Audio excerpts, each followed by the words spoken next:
الحمد لله رب العالمين والعاقبة للمتقين والصلاة والسلام على سيد الأنبياء والمرسلين وعلى آله وصحبه أجمعين أما بعد ایک بار درود شریف پڑھ لیں.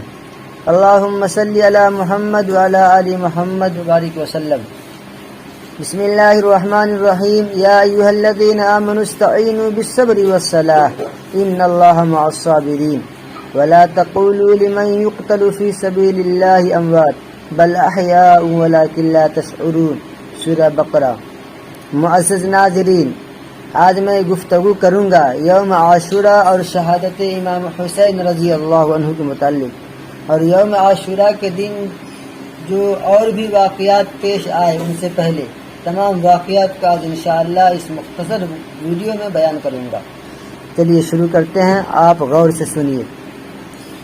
یا ایھا الذین آمنوا استعینوا بالصبر والصلاۃ ان اللہ مع الصابرین. اللہ تعالیٰ فرماتا ہے اے لوگو جو ایمان لائے ہو صبر اور نماز سے مدد لو، بے شک اللہ صبر کرنے والوں کے ساتھ ہے. ان اللہ مع الصابرین، بے شک اللہ صبر کرنے والوں کے ساتھ ہے. ولا تقولوا لمن يقتل في سبيل الله اموات، اور جو لوگ اللہ کی راہ میں مارے جائیں، شہید ہو جائیں، اموات انہیں مردہ نہ کہو، مرا ہوا نہ کہو. بل احیاء ولکن لا تشعرون، بلکہ ایسے لوگ تو حقیقت میں زندہ ہے، ولکن لا تشعرون، مگر تمہیں ان کی زندگی کا شعور نہیں ہوتا. 10ویں محرم الحرام کا دن اسلامی تاریخ میں یادگار دن ہے.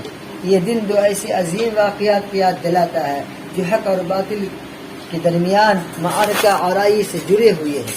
پہلا واقعہ وہ ہے کہ جب فرعون کے ظلم و ستم اور جھوٹی خدائی کا سلسلہ عروج کو پہنچا تو اللہ تعالیٰ نے حضرت موسیٰ علیہ السلام کو فرعون کی اصلاح اور تنبیہ کے لیے اور بنی اسرائیل کو فرعون کے ظلم و ستم سے نجات دلانے کے لیے مبعوث فرمایا، یعنی بھیجا تھا.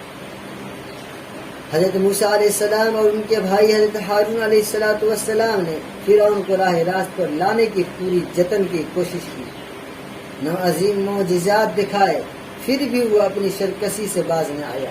نتیجہ یہ ہوا کہ اللہ کے حکم سے موسیٰ علیہ السلام بنی اسرائیل کو لے کر دریا کے پار ہو گئے، اور فرعون اور اس کا لشکر پیچھا کرتا ہوا دریا میں اترا تو ڈوب گیا، مر گیا، غرق ہو گیا.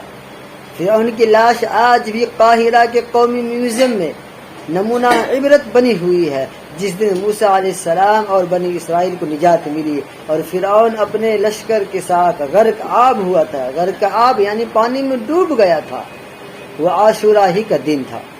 بنی اسرائیل اس دن کو یوم نجات کی شکل میں منانے لگے اور اس دن وہ روزہ رکھتے تھے. رسول اللہ صلی اللہ علیہ وسلم جب مکہ مکرمہ سے ہجرت کر کے مدینہ طیبہ تشریف لائے تو دیکھا کہ مدینہ کے یہودی یوم عاشورہ کا روزہ رکھتے ہیں. آقا انعامدار تاجدار مدینہ نے فرمایا، ان سے پوچھا کہ تم لوگ کیوں روزہ رکھتے ہو؟ انہوں نے جواب دیا کہ یہ وہ دن ہے جس میں اللہ تعالیٰ نے حضرت موسیٰ علیہ السلام کو فرعون پر غلبہ عطا فرمایا تھا. ہم ان کی تعظیم و تکریم میں روزہ رکھتے ہیں. نبی صلی اللہ علیہ وسلم نے فرمایا، موسیٰ علیہ السلام کے حقدار تم سے زیادہ ہم ہیں. اور پھر آپ صلی اللہ علیہ وسلم نے مسلمانوں کو یوم عاشورہ کا روزہ رکھنے کا حکم دیا. جس طرح یہودیوں میں یوم عاشورہ کے روزہ کی روایت تھی، اسی طرح جاہلیت کے زمانے میں قریش میں روزہ رکھنے کی روایت تھی. مگر قریش کو روزہ رکھنے کی وجہ یہ تھی کہ اس دن خانہ کعبہ پر غلاف چڑھایا جاتا تھا. اس دن کا روزہ نبی پاک صلی اللہ علیہ وسلم اور صحابہ کرام رضی اللہ عنہ بھی رکھتے تھے. جب رمضان کا روزہ فرض ہوا تو آپ نے مسلمانوں کو اختیار دیا کہ جو چاہے یوم عاشورہ کا روزہ رکھے اور جو چاہے نہ رکھے. چنانچہ حضرت عائشہ صدیقہ رضی اللہ عنہ بیان کرتی ہیں، عاشورہ کے دن قریش جاہلیت کے زمانے میں روزہ رکھتے تھے اور محمد عربی صلی اللہ علیہ وسلم بھی جاہلیت میں اس دن روزہ رکھتے تھے. جب رسول اللہ صلی اللہ علیہ وسلم مدینہ تشریف لائے تو آپ صلی اللہ علیہ وسلم نے خود بھی روزہ رکھا اور مسلمانوں کو بھی روزے رکھنے کا حکم دیا. جب رمضان کا روزہ فرض ہوا تو عاشورہ کے روزہ کا حکم چھوڑ دیا گیا. جو چاہے روزہ رکھے، جو چاہے نہ رکھے. ابو داؤد کے اندر یہ حدیث آئی ہے. نبی صلی اللہ علیہ وسلم نے 10ویں محرم کے ساتھ 9 محرم کو بھی روزہ رکھنے کی خواہش کا اظہار کیا اور فرمایا کہ اگلے سال اگر میں حیات رہا تو 9 محرم کا بھی روزہ رکھوں گا، مگر اللہ تعالیٰ نے اسی سال ان کو اٹھا لیا، یعنی آپ کو بلا لیا۔ معزز ناظرین، یوم عاشورہ کا روزہ اگرچہ فرض نہیں مگر اسلام میں اس کی اہمیت کی کم بھی نہیں۔ اسلام میں مگرچہ یوم عاشورہ کا روزہ فرض نہیں مگر اسلام میں اس کی اہمیت کم بھی نہیں ہے۔ نبی پاک صلی اللہ علیہ وسلم نے فرمایا افضل الصیام بعد رمضان شہر اللہ المحرم، ماہ رمضان کے روزہ کے بعد سب سے افضل روزہ محرم الحرام کا روزہ ہے، اور فرض نمازوں کے بعد سب سے افضل نماز تہجد کی نماز ہے، یہ بھی حدیث کے اندر آئی ہے۔ معزز ناظرین، 10ویں محرم کا دوسرا یادگار واقعہ یوم شہادت ہے۔ یہ اسلامی تاریخ کا ایسا المناک حادثہ ہے کہ قیامت تک امت مسلمہ اس کا صدمہ سہتی رہے گی۔ حضرت امام حسین رضی اللہ عنہ، جگر گوشائے رسول، فاطمہ الزہرا کے لال، اسی دن حق کی گواہی دیتے ہوئے میدان کربلا میں شہید ہوئے۔ مسلمانوں کے لیے رسول پاک صلی اللہ علیہ وسلم کے بعد ان کے اہل بیت یعنی افراد خاندان سے محبت محض جذباتی معاملہ نہیں بلکہ عقیدہ ایمان کا معاملہ ہے۔ اس پاکیزہ خاندان کے مقابلے میں دنیا کا کوئی خاندان پاکیزہ نہیں، اور اس عظیم خاندان کے مقابلے میں دنیا کا کوئی خاندان عظیم نہیں، کیونکہ اس خاندان کے سربراہ محسن انسانیت محمد عربی صلی اللہ علیہ وسلم ہے۔ ان کے اہل خانہ یعنی ازواج اولاد اور احفاد کی پاکیزگی کے سلسلے میں خود قرآن کریم کا یہ اعلان کافی ہے۔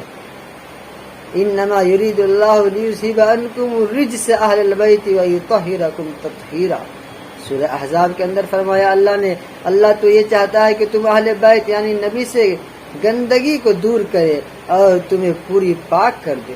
اس پاکیزہ اور برگزیدہ افراد خاندان کو اپنی جگہ بطور نمونہ چھوڑ کر رسول پاک صلی اللہ علیہ وسلم دنیا سے رخصت ہوئے۔ آپ نے فرمایا میں تمہارے درمیان 2 چیزیں چھوڑ کر جا رہا ہوں، اللہ کی کتاب اور اپنا خاندان۔ اللہ کی کتاب کتاب اللہ کی کتاب اور اپنا خاندان۔ اس پاکیزہ خاندان کا وہ عظیم المرتبت انسان جس کو خود رسول پاک صلی اللہ علیہ وسلم نے ٹوٹ کر پیار کیا، جس کو خود رسول پاک صلی اللہ علیہ وسلم نے ٹوٹ کر پیار کیا اور مظلومانہ طریقہ سے شہید کیا جائے، امت اس کو کیسے بھلا سکتی ہے؟ حضرت عبداللہ ابن بریدہ رضی اللہ عنہ اپنے والد سے روایت کرتے ہیں کہ رسول پاک صلی اللہ علیہ وسلم خطبہ دے رہے تھے، حضرت حسن اور حسین رضی اللہ عنہ گرتے پڑتے آ گئے، وہ دونوں سرخ قمیص پہنے ہوئے تھے۔ رسول پاک صلی اللہ علیہ وسلم ممبر سے اترے، ان دونوں کو اٹھایا اور ممبر پر تشریف لائے۔ پھر آپ صلی اللہ علیہ وسلم نے فرمایا اللہ نے سچ کہا کہ تمہارے مال اور اولاد آزمائش ہے، میں نے ان دونوں کو دیکھا تو مجھ سے صبر نہ ہو سکا۔ پھر آپ صلی اللہ علیہ وسلم نے خطبہ جاری رکھا۔ 10ویں محرم کا دن امام حسین کی شہادت کو اس طرح زندہ کر دیتا ہے کہ جیسے یہ مقدس لہو آج بھی تازہ اور گرم ہو۔ امام حسین کی شہادت کا جو لہو بہا ہے وہ مسلمانوں سے آنسو کی شکل میں خراج عقیدت وصول کرتا ہے اور کرتا رہے گا۔ معزز ناظرین، لیکن ذرا سوچئے تو صحیح، امام حسین نے کس بات کے لیے جنگ کا فیصلہ کیا، کس چیز کے لیے جان دی اور کس مقصد کی خاطر جام شہادت نوش فرمایا؟ تو مقصد یہ تھا کہ خلافت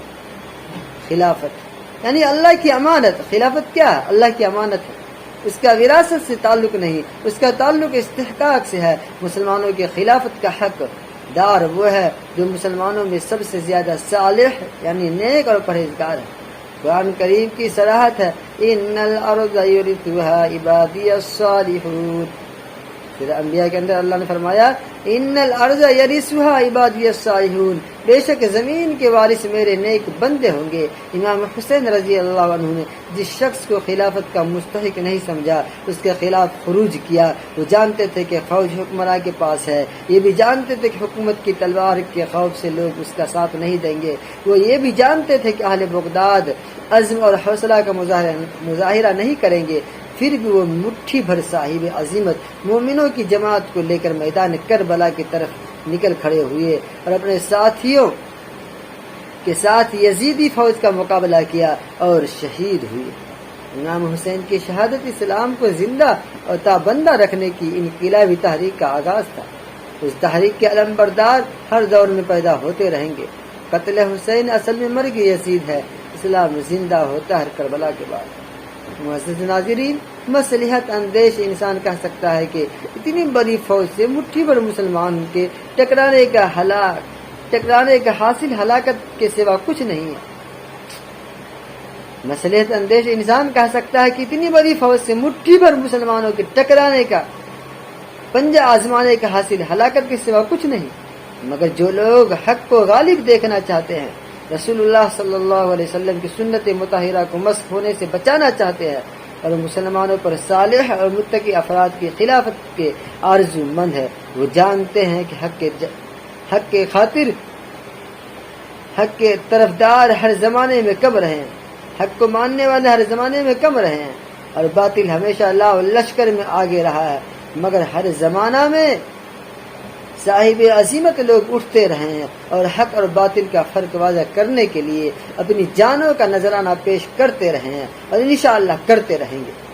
ایسے تمام لوگ جو اللہ کے کلمہ کو بلند کرنے کی خاطر شہید ہوئے، ان کے روحوں کو سلام ہو، ان کا روحانی پیغام عام ہو، ان کا جذبہ حق مسلمانوں کے جذبات کا امام ہو۔ ان تمام شہداء اسلام میں حضرت امام حسین رضی اللہ عنہ کی شہادت خصوصی مرتبہ کے حامل ہے اور امت مسلمہ کو یہ پیغام دیتی ہے، کرتی رہے گی پیش شہادت حسین کی آزادی حیات کا یہ سرمدی اصول۔